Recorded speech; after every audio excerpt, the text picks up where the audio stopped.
Aujourd'hui, nous allons revisiter le film de science-fiction le plus célèbre du réalisateur Nolan, Inception.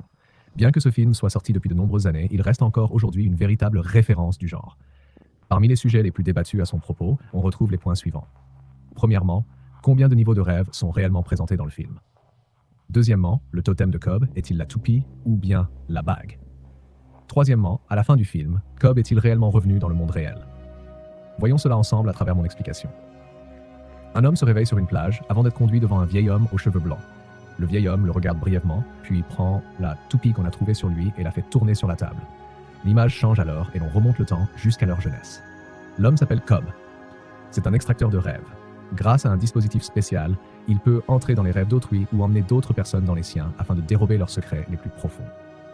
Saito, un richissime homme d'affaires, est souvent la cible de ceux qui tentent d'espionner ses rêves pour lui soutirer des informations commerciales. Cobb affirme pouvoir aider Saito à entraîner son subconscient à se défendre, pour empêcher tout voleur de rêve de pénétrer son esprit. Mais cet entraînement exige une condition. Saito doit lui faire une totale confiance, plus encore qu'à sa propre famille. Saito esquisse un léger sourire de mépris et quitte la pièce. Soudain, la pièce se met à trembler. Cobb regarde sa montre et comprend qu'il ne reste plus beaucoup de temps. Il décide alors d'aller directement dans le bureau de Saito pour lui voler ses secrets. Mais au moment où il s'empare des documents, Saito entre dans la pièce avec une femme, la femme de Cobb. C'est elle qui a trahi le plan et tout révélé à Saito. Ce dernier sait donc qu'il est dans un rêve. La femme pointe son arme sur la tête de l'assistant de Cobb pour l'obliger à lui remettre les documents. Mais Cobb reste calme. Il sait que lorsqu'on meurt dans un rêve, on se réveille immédiatement dans le monde réel. Mais sa femme le sait aussi. Elle tire sur le pied de l'assistant. Dans un rêve, la douleur est réelle. Pour éviter que son partenaire Arthur soit torturé, Cobb bondit, saisit une arme sur la table et tire sur lui. Arthur se réveille alors aussitôt dans le monde réel. Il ordonne à un autre membre de l'équipe de renverser la chaise afin que Cobb, toujours endormi, tombe dans la baignoire. En effet, pour se réveiller d'un rêve, il existe 3 moyens. Mourir dans le rêve, ressentir une chute, ou attendre que le sédatif perde effet. À mesure que le rêve s'effondre, Cobb et Saito se réveillent tour à tour. Ils attachent de nouveau Saito à une chaise pour lui extorquer ses secrets, mais celui-ci refuse obstinément de parler. Perdant patience, Cobb le pousse violemment au sol. Mais cette poussée fait réaliser à Saito qu'il est encore dans un rêve. Le tapis de sa maison est en laine de haute qualité, alors que celui du rêve est en fibre synthétique. Il comprend donc qu'ils sont dans un rêve dans le rêve. En réalité, Cobb et son équipe hypnotisaient Saito dans un train. Voyant que le sédatif allait bientôt perdre effet, ils doivent s'enfuir précipitamment. Comme la mission a échoué, leurs employeurs ne leur pardonneront pas et Cobb doit quitter la ville. Mais Saito les attend déjà. Il a capturé leur architecte de rêve et a appris la position de Cobb. Pourtant, il ne veut pas les arrêter, mais leur proposer un marché. Il souhaite que Cobb implante une idée dans l'esprit de quelqu'un. Cobb refuse immédiatement, conscient de la difficulté extrême d'une telle opération. Mais Saito connaît son passé et lui fait une offre qu'il ne peut refuser. How would you like to go home? To America? To your children? Des années auparavant, Cobb et sa femme exploraient ensemble les rêves. Mais sa femme s'y est perdue, incapable de distinguer le rêve de la réalité. Elle a fini par se suicider dans le monde réel, accusant ainsi Cobb du meurtre. Il a dû fuir et vivre en exil. Saito, quant à lui, a un rival mourant dont le fils, Fisher, va bientôt hériter de l'empire familial. Saito veut que Cobb implante dans l'esprit de Fisher l'idée de dissoudre l'entreprise de son père afin de monopoliser le marché de l'énergie. Cobb accepte et commence à recruter une nouvelle équipe. Il a besoin d'un nouvel architecte de rêve. Il se rend donc chez son beau-père, professeur à l'université, qui lui recommande sa meilleure élève, Ariane. Après quelques tests, Cobb découvre rapidement que la jeune femme a un talent exceptionnel. Il lui enseigne alors les bases de la conception de rêve. Ariane apprend vite, elle comprend les principes et sait même plier l'espace du rêve grâce à son imagination. Mais Cobb lui explique 4 règles essentielles. Dans les rêves, le cerveau fonctionne plus vite, donc le temps y est ralenti. 5 minutes dans la réalité équivalent à 1 heure dans le premier niveau de rêve et à 1 journée dans le second. Si les extracteurs agissent de façon anormale, le subconscient du rêveur les attaquera comme un système immunitaire. Ne jamais copier un lieu réel pour construire un rêve, sinon on risque de ne plus distinguer rêve et réalité. Chaque extracteur doit posséder un totem unique et portable pour savoir s'il est dans un rêve ou non. Avec l'arrivée du faussaire et du chimiste, leur équipe de rêveurs d'élite est au complet. Ils planifient alors un scénario en 3 niveaux. Dans le premier, Ames se fait passer pour l'oncle de Fisher pour lui suggérer de ne pas suivre les traces de son père. Dans le deuxième, ils doivent lui faire croire qu'il veut créer sa propre entreprise. et dans le troisième, lui faire penser que son père souhaite qu'il suive sa propre voie. Mais les rêves multiples sont instables.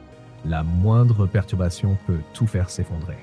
Le chimiste prépare donc un puissant sédatif qui ralentit le temps encore davantage. Mais cela signifie aussi qu'en cas de mort dans le rêve, on tombera dans le limbe, un lieu vide où l'on peut perdre la mémoire et rester coincé jusqu'à la mort. Lorsque le père de Fisher meurt, celui-ci prend l'avion de Sydney à Los Angeles pour assister aux funérailles. Saito achète toute la compagnie aérienne pour contrôler les 10 heures de vol.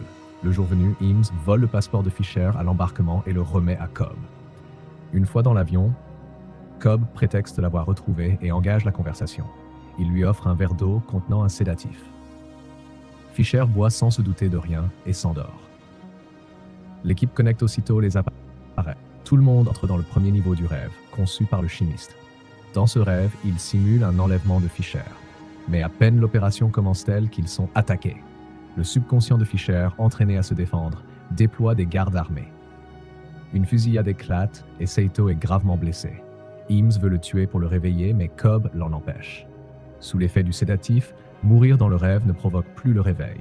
On tombe dans le limbe, un monde sans fin où l'on perd ses souvenirs et tout sens du réel.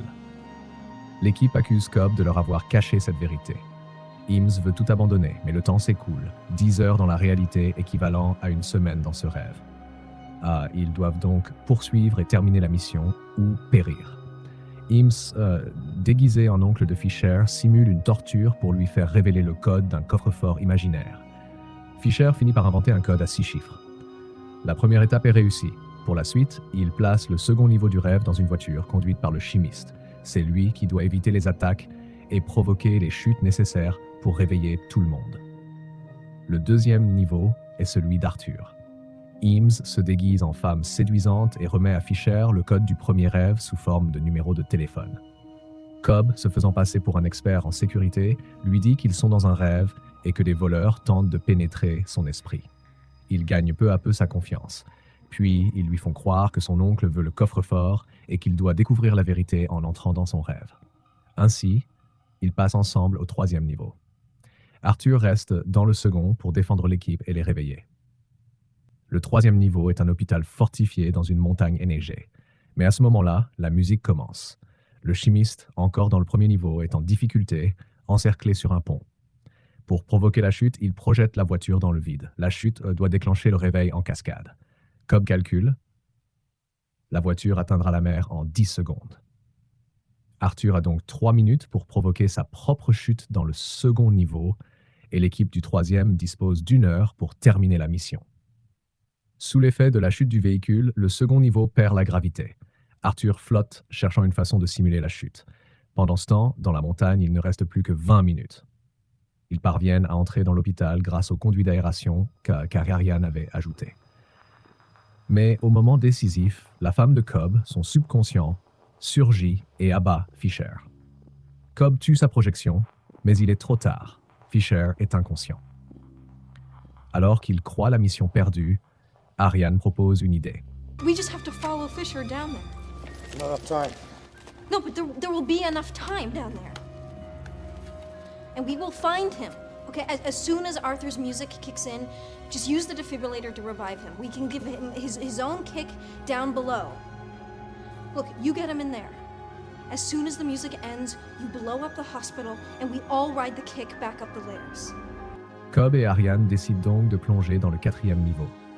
Eames reste au 3e pour surveiller Saito mourant et détruire l'hôpital au moment crucial pour les réveiller. Pendant ce temps, Arthur trouve une solution. Il attache tout le monde dans l'ascenseur, fixe des explosifs sur les câbles et les fait sauter un à un pour simuler une chute. Dans le 4e niveau, Cobb et Ariane ne trouvent pas Fisher, tombent sur la femme de Cobb. Elle a caché Fisher pour retenir Cobb auprès d'elle. Ariane comprend alors la vérité. Cobb et sa femme avaient autrefois exploré trop profondément les rêves jusqu'au limbe où ils ont vécu 50 ans. Mais elle a fini par croire que ce monde était réel. Pour la ramener, Cobb a fait tourner la toupie dans son coffre-fort afin de lui implanter l'idée que ce monde n'était qu'un rêve. Ils se sont suicidés ensemble pour revenir dans la réalité. Mais même réveillée, elle croyait encore rêver et s'est jetée du balcon, accusant Cobb du meurtre. C'est la raison pour laquelle il est recherché. et pourquoi il accepte la mission de Saito. Il a déjà réussi une implantation d'idées. Pour récupérer Fisher, il promet à sa femme de rester avec elle. Ariane retrouve Fisher et le pousse du haut d'un immeuble. Il se réveille au 3e niveau. Là, Fisher entre dans la chambre d'hôpital, trouve son père mourant et un coffre contenant un petit moulin à vent et un testament, tout selon le plan. Ému, il décide de renoncer à l'empire familial. La mission est accomplie. Dans le 1er niveau, la voiture s'écrase dans la mer. Dans le 2e, Arthur coupe le dernier câble et fait tomber l'ascenseur. Dans le 3e, Eames fait exploser l'hôpital. Tous ces kicks synchronisés ramènent l'équipe à la réalité. Tous, sauf Cobb et Saito. Saito est mort dans le 1er niveau et a dérivé jusqu'au limbe. Cobb le suit pour le ramener, et c'est là que commence la scène d'ouverture du film. Saito, vieilli, reconnaît la toupie tournant sans fin et se souvient. Il prend le pistolet et tire sur lui et sur Cobb. Tout le monde se réveille dans l'avion. Saito a tenu parole. À l'aéroport, Cobb passe les contrôles sans encombre. Son beau-père l'accueille et le ramène chez lui. À la maison, Cobb fait tourner la toupie. Son beau-père appelle « James, wake up !» Cobb voit enfin le visage souriant de ses enfants. La toupie vacille légèrement et le film se termine. Ce film est salué pour la cohérence de son scénario, si bien construit qu'il semble réel. Beaucoup pensent que le limbe est le 4e niveau du rêve, mais ce n'est pas le cas. Le limbe est un espace spécial, accessible depuis n'importe quel niveau en cas de mort sous sédatif puissant. Deuxième question, la toupie n'est pas le totem de Cobb, mais celui de sa femme. Le film le montre clairement.